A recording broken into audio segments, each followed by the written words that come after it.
Good afternoon, ladies and gentlemen, honored guests. It's really a pleasure to be here with you this afternoon.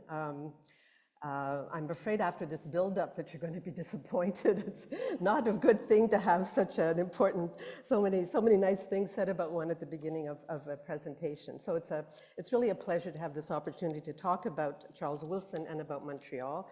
And I hope you'll bear with me as I start my PowerPoint.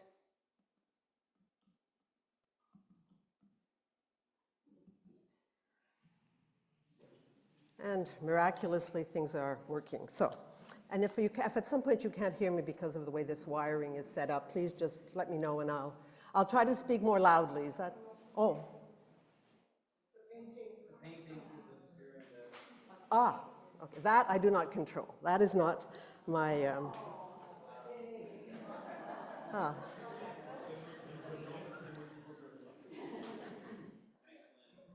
Is everything okay now? All right, good. So the title I've given to my presentation this afternoon is Charles Wilson, Mayor of Montreal, 1851-1853, some thoughts on his life and times, because I've only got 30 minutes, and so I'm going to try to say things that I think are important to understand him and his times and try not to spend too much time doing things that I shouldn't be doing. Pardon me, tap on my screen. Aha, okay, yeah, yes, okay, good. So this is a brief introduction before I give you the outline of my presentation. So what you see on the screen to your left is a portrait of Charles Wilson that was painted in 1851, 1852. It's a portrait by Théophile Hamel, who was one of the great portrait painters of the 19th century in Montreal. And it was unveiled and presented to Charles Wilson on January 27th, 1852, at the end of his first term as mayor of Montreal. It was presented in the city council chamber and it was hung there. It was presented to him by Peter McGill, who'd been his predecessor as mayor, 1840, 1842. And it was presented to him with a lovely speech by Peter McGill in appreciation for his accomplishments during his first mandate. And the painting was offered because a group of subscribers and admirers had raised the funds necessary to have it painted. Now, so in 1850, early 52, there's this great admiration and appreciation of Charles Wilson, but unfortunately this was short-lived. A year and a half later, in the late summer of 1853, persons unknown gained entry to the council chambers where the painting was hanging, and apparently using a razor attached to a long stick, they decapitated the mayor's head in the portrait.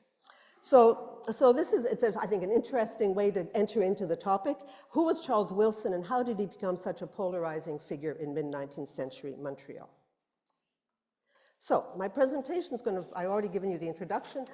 So my goal is to talk first, to give you a quick overview of Montreal broadly from the 1830s to the 1870s, then to talk more about Charles Wilson, about his family life and his career in business, because he wasn't only a politician, his life was more complex.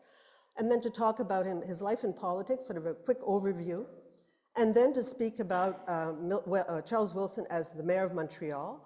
And first I want to talk a bit about the changes to the electoral system, because although he was elected in 1851, the way in which he was elected was different from the way he was elected in 1852. So in terms of a real democratic direct vote by the population, it's really 1852, which is the key year, not 1851. And then talk about some of the challenges of his 3 terms in office, 51, 52, and 53, and then a brief conclusion. And Lynn is going to warn me when I haven't got much time left so that I don't dwell too long on certain... I've got lots of time, but that's not a good thing to tell me. It's dangerous. All right, so let's talk about Montreal a bit, just to remember, to give a sense of what Montreal was in this period, the late 1840s. And we have this beautiful map by James Kane. And I just wanted to try out this, to give you a sense of Montreal. So to give you an idea of what Montreal was in 1846. So the territory and the area that's covered is very different from the Montreal we envision today. So basically this is Sherbrooke Street right along here, and it doesn't go all the way through yet. And this is the old Sulpician property and the Collège de Montréal. And basically this is Papineau in this area and Molson's brewery of the time. You've got St. Lawrence Boulevard, or St. Lawrence Main Street, which is the major north-south corridor in the city. And then over here, you can see Gail and then Côte des Neiges going up in this direction. So you've really got a very confined urban space. And you've got, when you look on the map, you see all these neighborhoods that don't exist yet. So the Golden Square Mile, the whole area, obviously Westmount, we're farther out, but it hasn't really started to be settled and developed yet. The area that we know of as Griffintown, just only the eastern part is really settled. Point St. Charles is just barely starting to be developed. And if you go to the east end of Montreal, there's very little development north of St. Catherine Street and very little when you go into this area of the city. So you can see that Montreal at the time you were thinking about a very different kind of city in terms of the space. And if you look at the map, if you have time, you can go and see it online. It's really fun to look at. You can see there are all these country estates that are still on the borders of the city that haven't been subdivided and developed. And you've got lots of sort of country market gardens that are still interspersed in this area and some orchards and other things. So if you look at the population, just to give a sense of what Montreal is like, I've gone from 1830, which is really around the beginning of Charles Wilson's business career, through to the 1870s. He dies in the late 70s. So over this period, the population of Montreal grows it's multiplied by 5 recently in the period of about 40 to 50 years. So this tremendous 27,000 going up to over 130,000 in 1871. Now, the growth of this population is primarily due to immigration. In the 1820s, 30s, and 40s, you have a massive immigration from the British Isles, various parts of the British Isles, and then, of course, in the 1840s, late 1840s, you have the Irish famine immigration, which is also having a tremendous impact on the city. By the 1850s, you start having more French-Canadian migration from the countryside, so that this has an impact on the ethnic balance and linguistic balance of the city. 1825, Montreal is a primarily French-Canadian city. By the 1830s and 40s, as the English population through immigration is growing, Montreal is becoming increasingly English. So in the 1840s, 50s, and 60s, it's about a 55% English-speaking versus 45% French-Canadian city. And by the 1860s, after this immigration from the countryside, the ethnic balance shifts again. And by the mid-1860s, it's a predominantly French-Canadian city again. All right. Now, obviously, these are numbers and maps, but it's also fun to look at some photographs. So we're fortunate, of course, that it's in the 1850s that photography became more common in Montreal. We have the incredible Notman Photographic Archives. So in 1859, Notman, or someone working for him, went to the top of the tower of Notre Dame Church and took a series of photographs which sort of give us a almost 360-degree perspective. So if you look at these photos of Notman's from the 1850s, 1859, here we're looking south. So if you go from left to right, you're going from east to west. So if you look at the one on the left, you can see the tower of the Monsignor Market, and you can see St. Helens Island and the St. Lawrence. Then in the middle photograph, we're looking really straight ahead, and this is one of the the extent of harbor improvements of the period. It's quite limited. And then when we look to the farther west, then we can see the Victoria Bridge, which is not quite finished in 1859. And in the foreground, it's you can see the rooftop of the Custom House, which is still standing in Place Royale. And you can see what was the harbor, the key part of the harbor of Montreal, where the sailing ships and the anchored. And that's really just close to where Pointe-à-Calière Museum is today. So the heart of the harbor was really in the western part of the city. Then if you turn around and you're looking north, again, going from left to right in front, what you see is the view directly opposite Notre Dame Basilica, and that's one of the parts of the landscape of Montreal that hasn't changed that much, because you see the Bank of Montreal building, which is still there opposite. And then the middle picture, you're looking west down Notre Dame Street, and this is Notre Dame Street as it was before it was widened in the 1860s. And if you look at the very first building in the foreground, you can see that it's already set back because they're preparing for the widening of the street. And Notre Dame was really the most prestigious shopping street of the period. And you often have, what you have are buildings with shops on the ground floor and residences on the upper stories. Then the other two photographs on your right are where you're looking there, now you're starting to look northwest. So the upper photograph is sort of more of a close-up, and then you've got one that's a bit more distant, a bit more to the east. And what you can see in that photograph, of course, is St. Patrick's Church, which has already been built in the late 1840s. And if you look in the lower photograph, you can just see the outline of the church in the corner, and you're looking a bit farther east, and you can see the southern and the eastern slopes of Mount Royal. So it gives you a certain sense of what Montreal was during this period. So in summary, if you think of the situation then from the 1830s and 40s onwards, Montreal is experiencing tremendous demographic and economic growth and economic change. I'm not going to talk today about industrialization, which is happening during that period, and the great commercial and banking and transportation changes. The urban development was really spreading out and transforming all these fields and gardens and country areas into streets and building lots, and then they were gradually being built upon. And so the shape of the city and its built environment was changing during this period.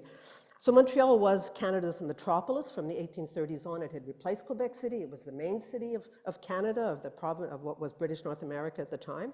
It was a city of tremendous wealth, but also of poverty. There was already in that time concern about the high infant mortality rate. And of course, for many, many Montrealers, very, very unsanitary living conditions. So there's this beauty in some of these photographs, but also I think a reality that has to be looked at with a bit more perhaps of a critical perspective. So having set the stage, now let's turn to our main character and parts of his life. So I want to begin by talking a bit about the family life and business career, or career in business of Charles Wilson. Here we see Charles Wilson and his wife, Anne Tracy, who were photographed in William Naughton's studio in 1861, as all self-respecting members of the Montreal elite were photographed. And thanks again to the preservation of those archives, we have these incredible photographs of Montrealers of the period. So I'm going to start by talking about Wilson's life outside of politics, a bit about his family origins, what I've been able to learn, and I think there's more that could be discovered, and his business career. So his family background. And these are some documents which you may not be able to read, but just to give you a sense of some of the material that's out there that enables you to understand him better. And so as the counselor was saying, he was born in Coteau-du-Lac in 1808, the son of Alexander Wilson and Angélique Catherine d'Aillebout. So let's talk about Alexander Wilson, whom I know more about. His father emigrated from Aberdeen in Scotland with his brother Thomas after the conquest, probably in the early 1780s, and he settled in Quebec City. He married an Irish Catholic woman in Quebec City in 1784 and seems to have converted to Catholicism around this time. Certainly his children are baptized, and there are indications he was active in the Catholic Church. His brother also apparently became a Catholic, which is interesting, although some of the children of both of them married Presbyterians, so it'd be an interesting thing to understand a bit better. He made his living as a general merchant. I reproduced one of the ads that I found in the Quebec Gazette. And we know that he imported various goods from Great Britain, presumably from Scotland. So these things are appearing on my screen, but I don't have to touch them, right? I don't do anything. Okay, good. He imported various goods primarily from Scotland, we think, and he offered them for sale in Quebec City, in the lower town of Quebec City. In the ad that I reproduced, he talks about selling an assortment of dry goods, of London porter, of soap, of candles, patterned hanging paper, I guess to decorate inside the plastered walls of houses. And there was another ad which I found quite interesting, where he announced that he'd received a shipment of Scottish honey, and he was offering it for sale. So I didn't realize we had a deficit of honey in Quebec, but I guess, or maybe there's something special about Scottish honey. I know the heather, maybe. It probably tastes different. That must be the Scotch they put in the Scotch in the honey. I don't know. I don't know. That would be, well, it would make me actually there's marmalade that has whiskey in it that's quite good, but that's another story. Okay, so he seems to have prospered as a merchant, and in 1789, that's a little document I found, he acquired part of a seigneurie in the Quebec City region, and when I tried to do a bit of research, it seems to be 2 small islands near Gros Isle in that area, so why and what he did with them, I don't really know, but it shows, I think, a sign of his prosperity. Then by 1797, we know he had moved to Terrebonne, and his first wife died in Terrebonne, and it's in Terrebonne a few months later that he married Angélique Catherine d'Aillebout, who was a member of a well-established family belonging to the old nobility of New France, and it's a very extensive family with people who had military careers and other careers, some who returned to France after the conquest, some stayed here. And then shortly afterwards, the couple moved to Château du Lac, where Alexander Wilson had been appointed a collector of customs. And it's important to know this was a patronage appointment in that time, and so it suggests that he had a good connection with colonial authorities to be able to receive such a sinecure, really. And as far as I know, he lived in Château du Lac till the end of his life. So Charles Wilson was one of many children born in Château du Lac in what appears to have been a privileged, extensive, and very well-connected family. And I confess that so far in what I've read, I didn't find out anything about his youth. I don't really know how he spent his youth, but I'm sure that more research would enable us to find things out. Then what we do know, though, in 1835, he married Anne Tracy, an Irish Catholic in Montreal. And she outlived him by at least 20 years following his death. And they apparently had no children who survived to adulthood. All right, so that's the bare bones of his life. Now, as a merchant, his business career. So the first thing that we do know is that Charles Wilson was a hardware merchant.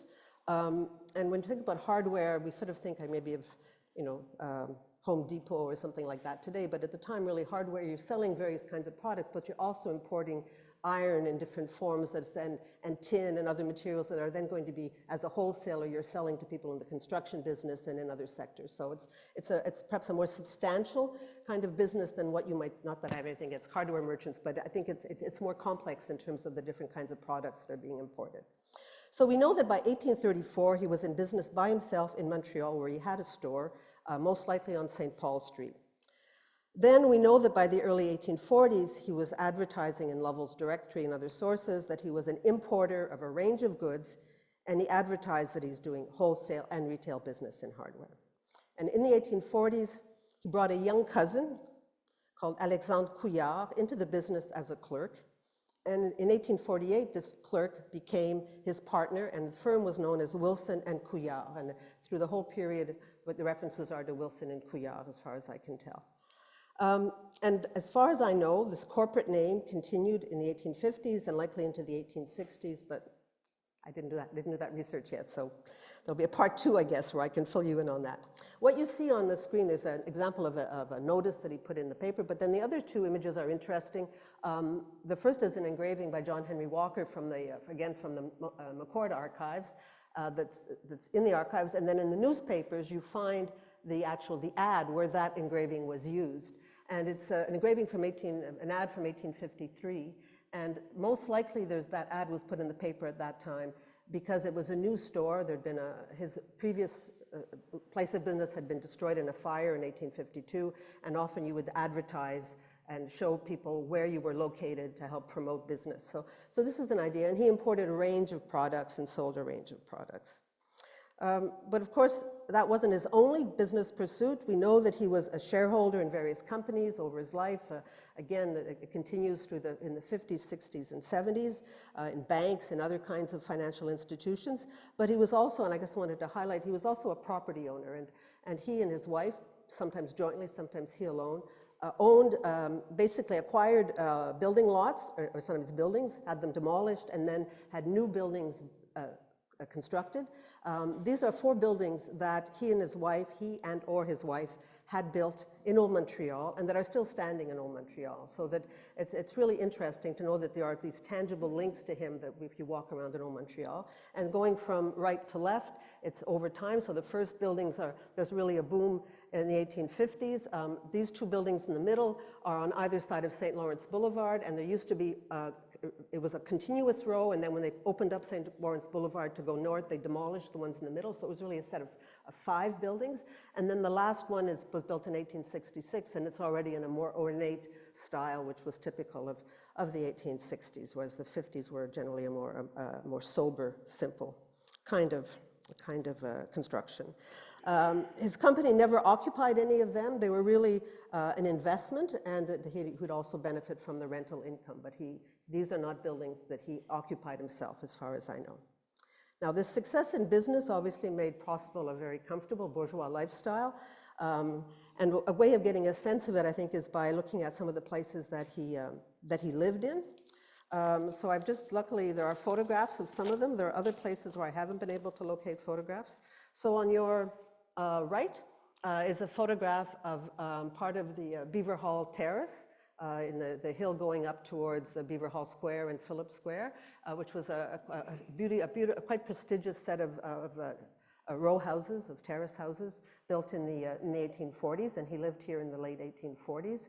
And then afterwards he moved to Craig Street. So this is Craig. If we forget what Craig, we think what Craig looks like today, but Craig was a really prestigious street in the 1850s, and this is also one of the earliest, some say it's the earliest photograph of Montreal that survived. It's from 1852.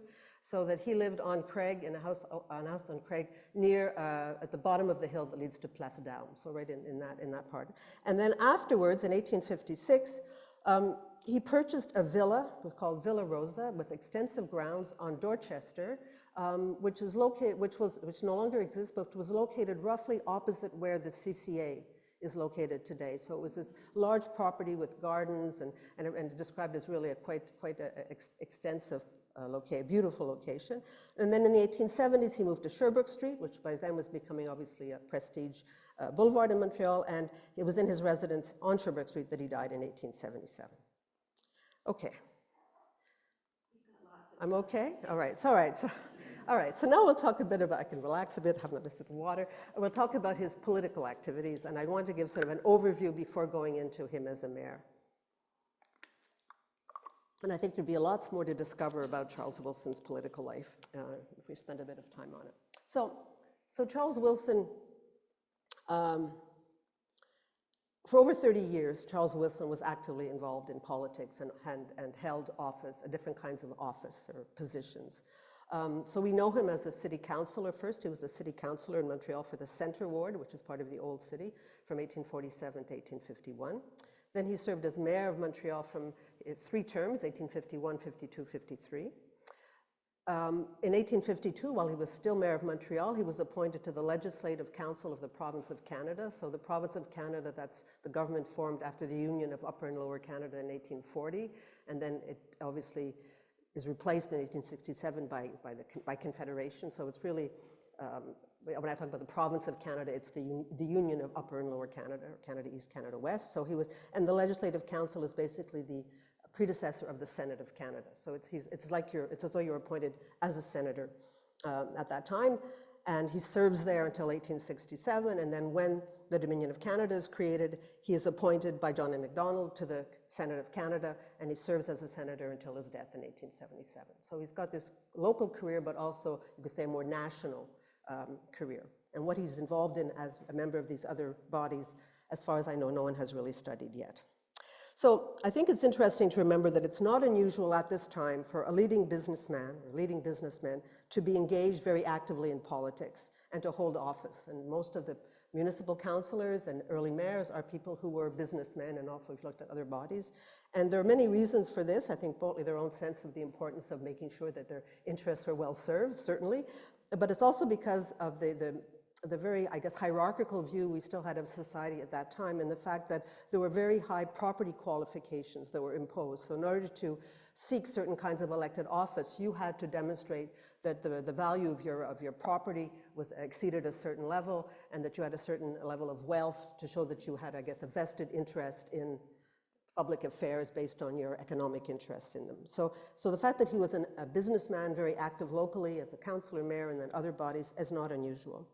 And also we have to remember it's not unusual at that time to hold 2 positions simultaneously, because in 52, 53, he's both mayor of Montreal and a member of the Legislative Council of the Province of Canada. So these people have dual, I guess you'd say dual loyalties, or le cumul des charges, we say in French. I'm not sure what the English translation would be, is something that was quite common at this period. Second thing I'd like to say more generally is about his political career before talking about his municipal career, is Charles Wilson's ties to the Reform Party. And while we remember Charles Wilson today because of his role as the mayor of Montreal, he was also engaged in a broader political life of Quebec and of Canada. And this is something that I don't really know that much about because it hasn't been discussed that much, I think, in the literature, but there are 1 or 2 things I would like to say, though, about this broader political engagement. And that's why I find him, I think, a very interesting man. By birth, Wilson, I think, had close ties to important landowning families in the province of Quebec.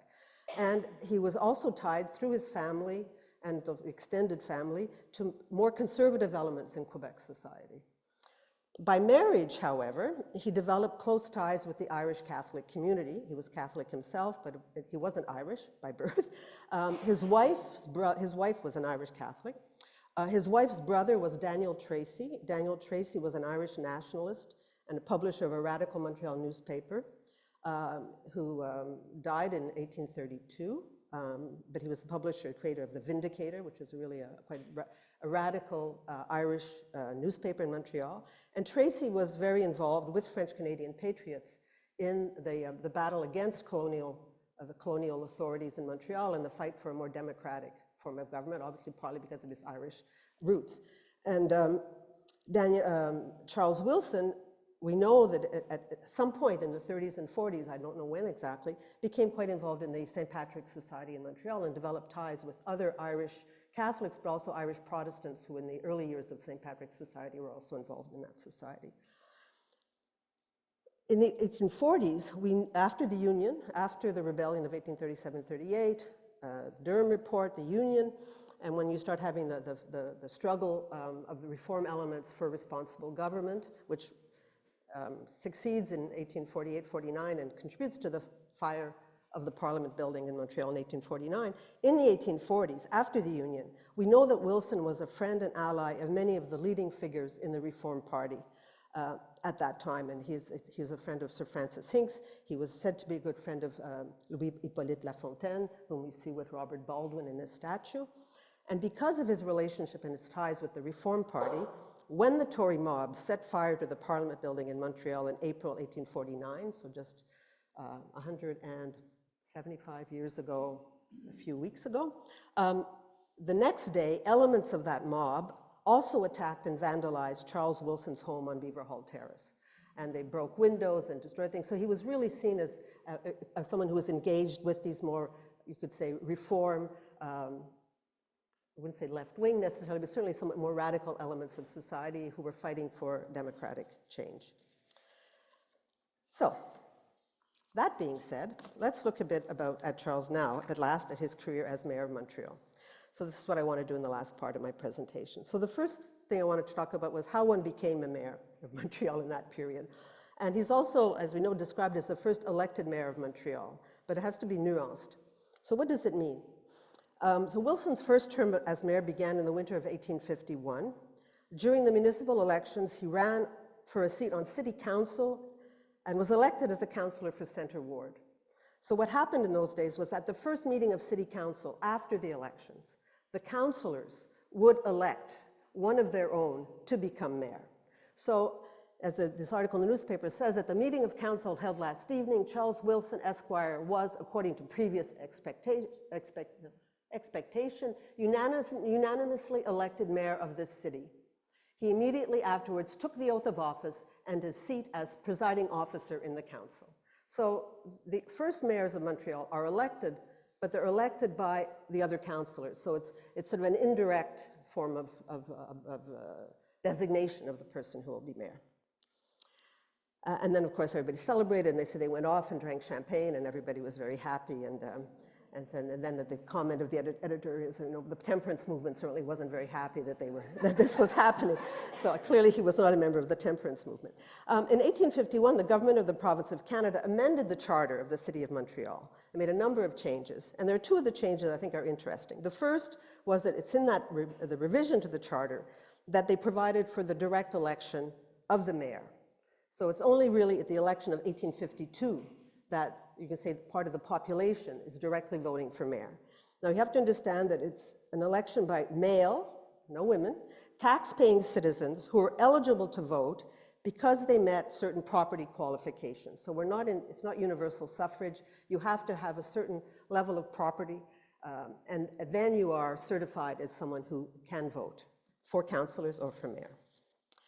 Now, the second thing that's interesting in that year was, I think, it's a sort of a step towards the secret ballot, because until then, until 1852, when you vote, you're voting in public. You're going to the hustings. The vote takes place over a number of days. People come, they vote publicly. People are tallying who's leading. gangs of thugs come to the poll to try to block other people from voting so that they can keep, it's quite a lively scene. So in 1852, with the new charter, with the Charter of 51 and the 52 elections, there's a step towards a secret ballot. And what I understand from what I've read is that voting is no longer taking place in public.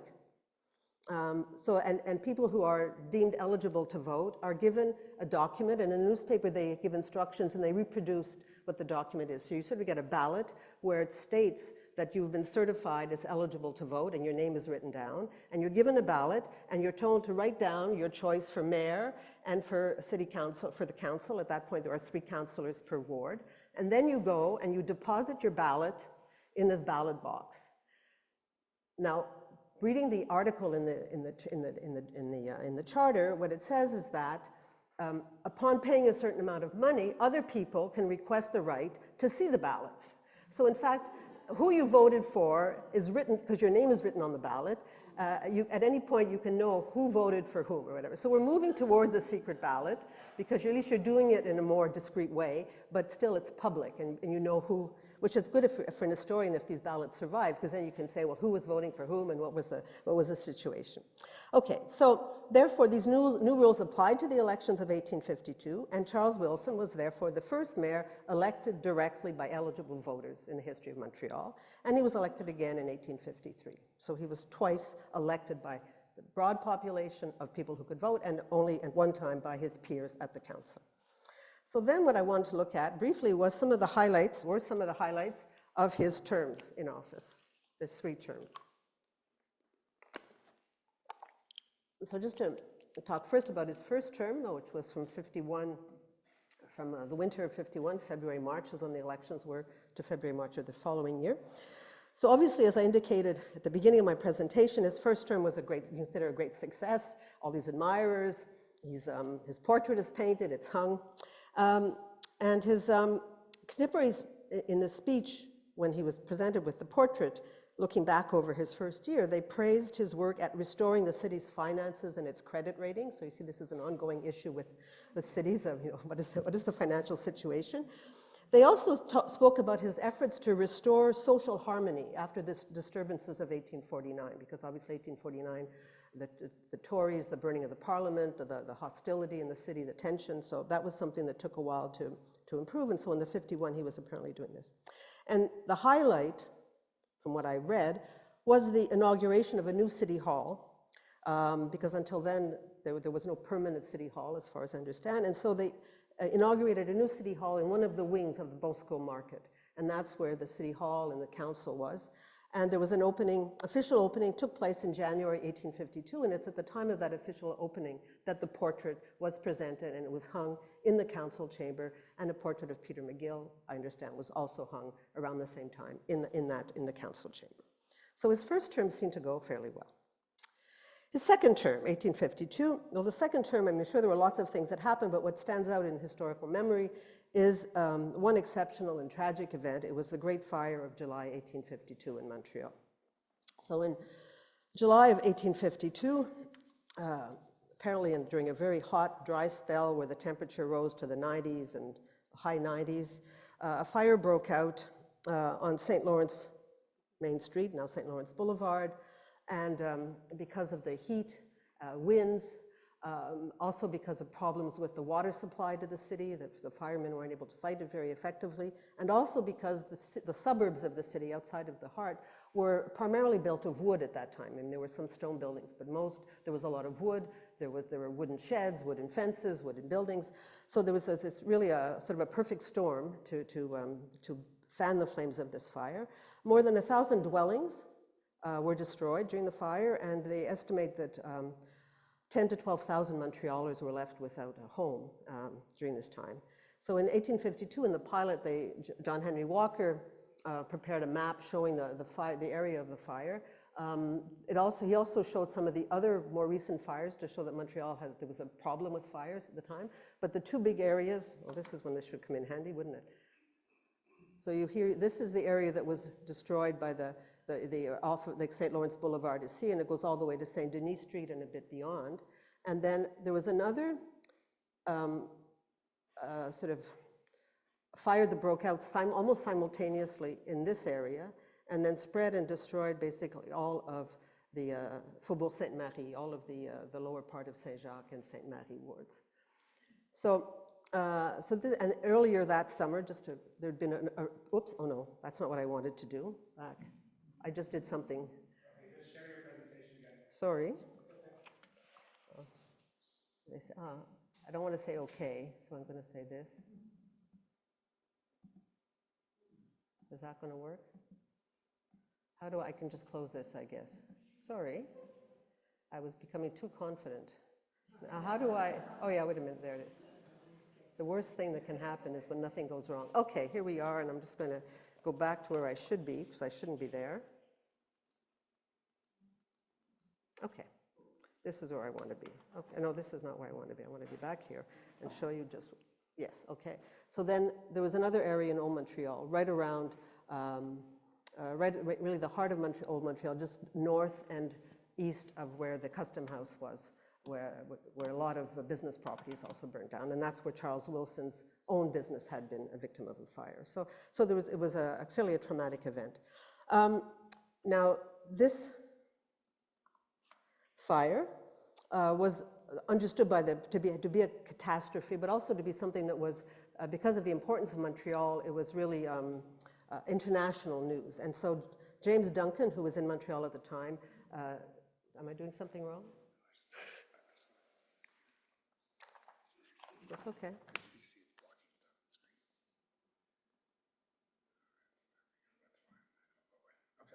Okay. No, that's fine. I'm sorry for technical imperfections. And is that going away too? That's going to go away? Okay, all right.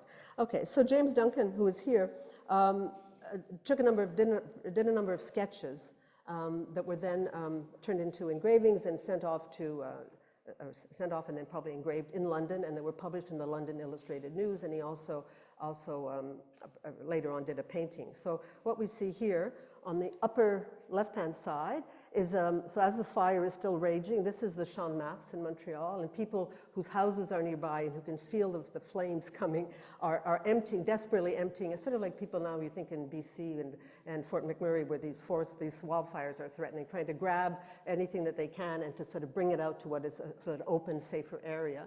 And so that is what you see up here, and so this is the Champ de Mars. And then what you see here is Dalhousie Square, so it's the sort of near where Berry and Notre Dame meet in Old Montreal today. And what you see there is a prominent, there you're in Old Montreal with prominent buildings, again, where the fire is threatening and people are rushing to take things out of their apartments. At the bottom part, you see the ruins of the area around Saint-Denis, Saint Catherine, and de Maisonneuve, where the whole area was destroyed. And then following the fire, the army provided tents so that you could so people who were homeless could at least be sheltered somewhat. And so here we see areas in the eastern part of the city where these tent cities were set up for the people who were victims. So this was obviously a tragedy for Montreal, and Wilson, I think, was recognized for his active role in coordinating the response.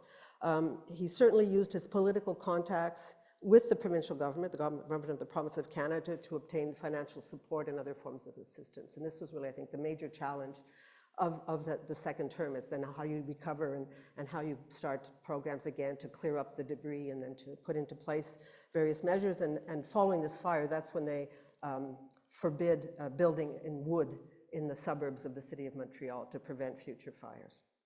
Then, I will now go to his third term. So Charles Wilson was re-elected in the winter of 1853 for a third term, and this was certainly to prove more difficult, and his role is during the third year is much more controversial.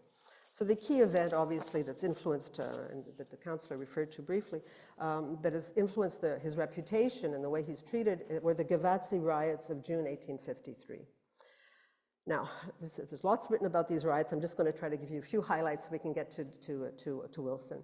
So in 1853, in June, what you see here is, so you can see St. Patrick's Church in the distance. This is Haymarket Square, so the area around Victoria Square today.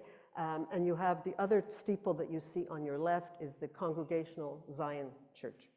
So a large and angry crowd composed primarily of Irish Catholics gathered outside Zion Congregational Church on the evening of June 9th, 1853, to protest the presence inside the church of Alessandro Gavazzi, a charismatic and rabid anti-Catholic preacher. And we could talk a lot more about him. As the crowd became more vocal, members began to throw stones and to shout and appeared to threaten to enter the church. Members of the audience inside the church, many of whom had anticipated that the Irish Catholics would be protesting, many of them had brought arms with them and had hidden them in the church, and many were members of the Orange Order. And so some of these people with arms rushed from the church to confront the crowd. And that sort of was like the point at which then a riot ensued. Ultimately, these riots resulted in the death of at least a dozen people and the injury of at least 50 others. The majority were shot by the army, because after the police had failed to restore order, Wilson had asked the army to be present. Wilson read the Riot Act, and it's shortly after that the members of the troops fired on the crowd. The majority of those killed were Protestants. Initially, I think the two first people killed were Catholics, people coming out of the church, but the others were killed by the army were mostly Protestants. Many accused Wilson, a Catholic with strong ties to the Irish Catholic community, of having not only failed to control the situation, but of also having himself ordered the troops to fire. And this is the heart of the controversy.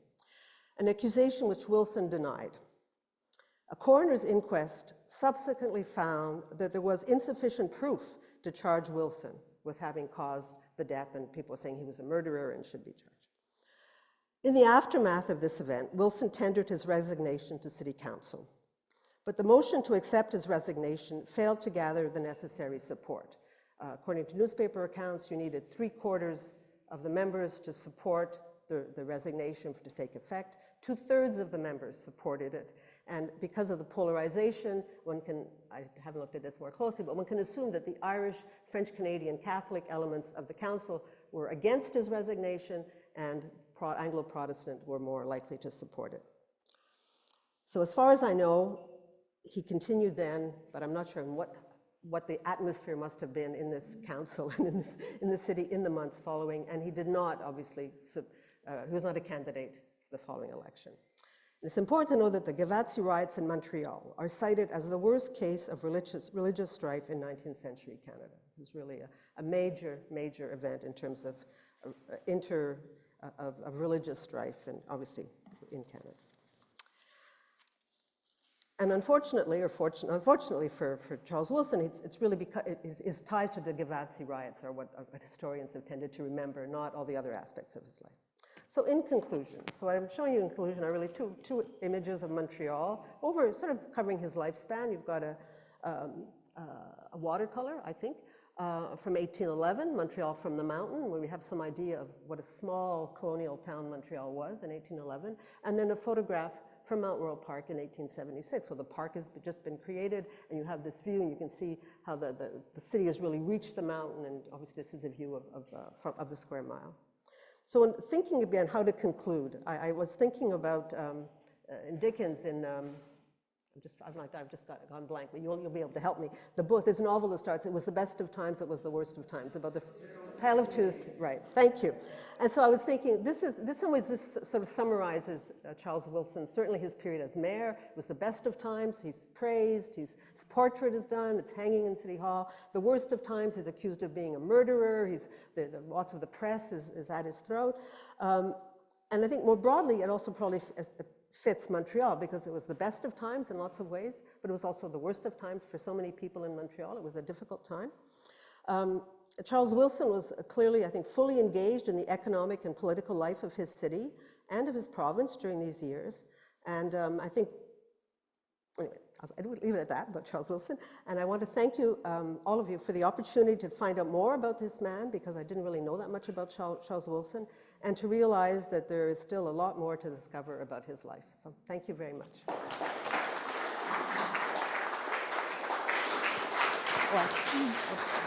Well, on behalf of the Atwater Library, a huge thank you, Joanne Burgess. That was a magnificent talk.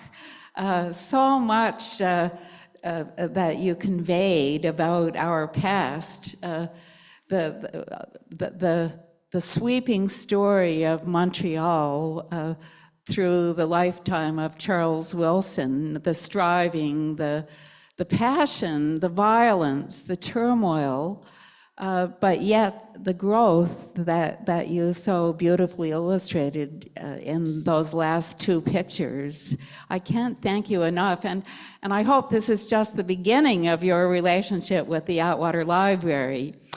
Now, I'm going to tell you about the woman who bequeathed the painting to the Atwater Library, and as I talk, I'll call on staff members, Lavina and a helper, I hope, to move the painting back in place so that it will be captured by the Zoom camera.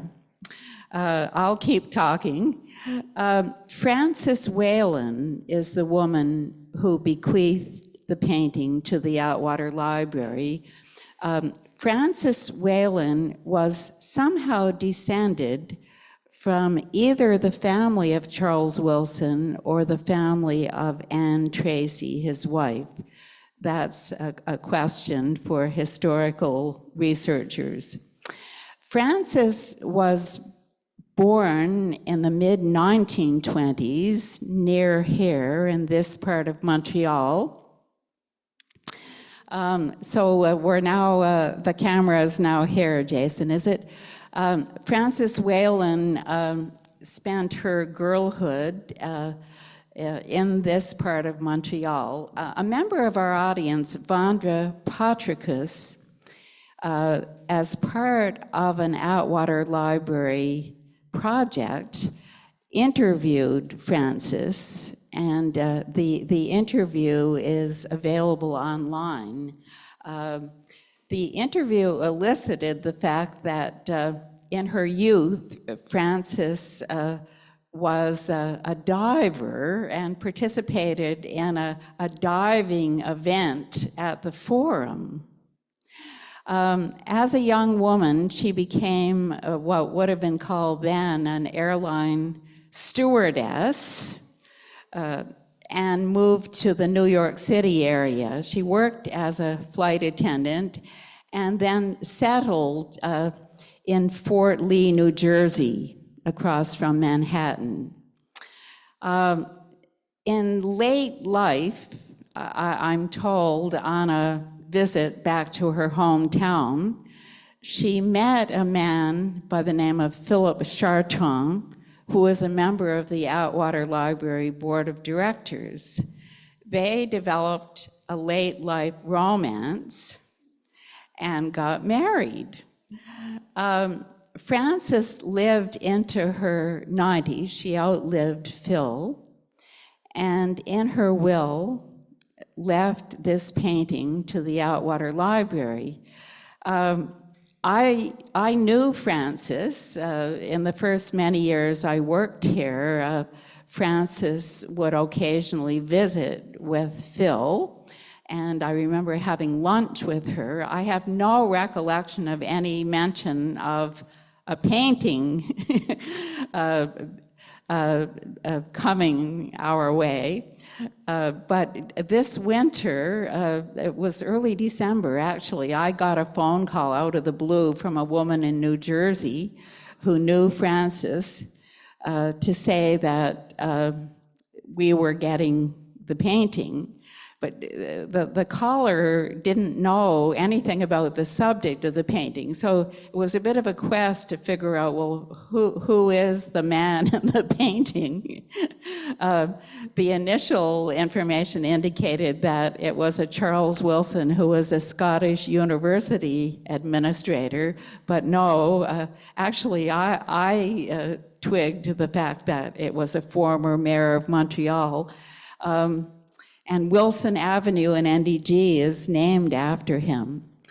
So I'm now going to pass the baton to our president, Atwater Library President Bruce Bolton, and Bruce will call on the representatives of Château Ramezay to join him for a ceremonial presentation of the painting. Bruce. Thank you, Lynn. It is a great pleasure and honor to present this painting to the Château Ramezay. The President, Executive Director, please come forward and we'll take the official photograph. Yes, Gail Grant and André Delisle.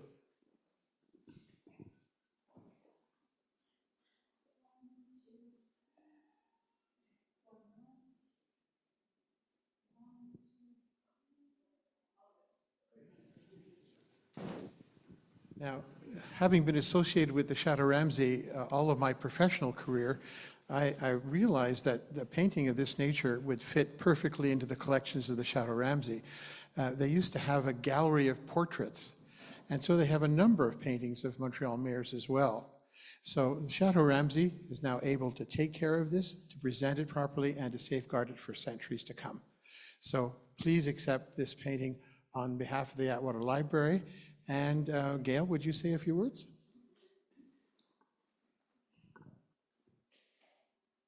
Well, first of all, this was a delightful hour and a quarter, and I congratulate you on your wonderful presentation.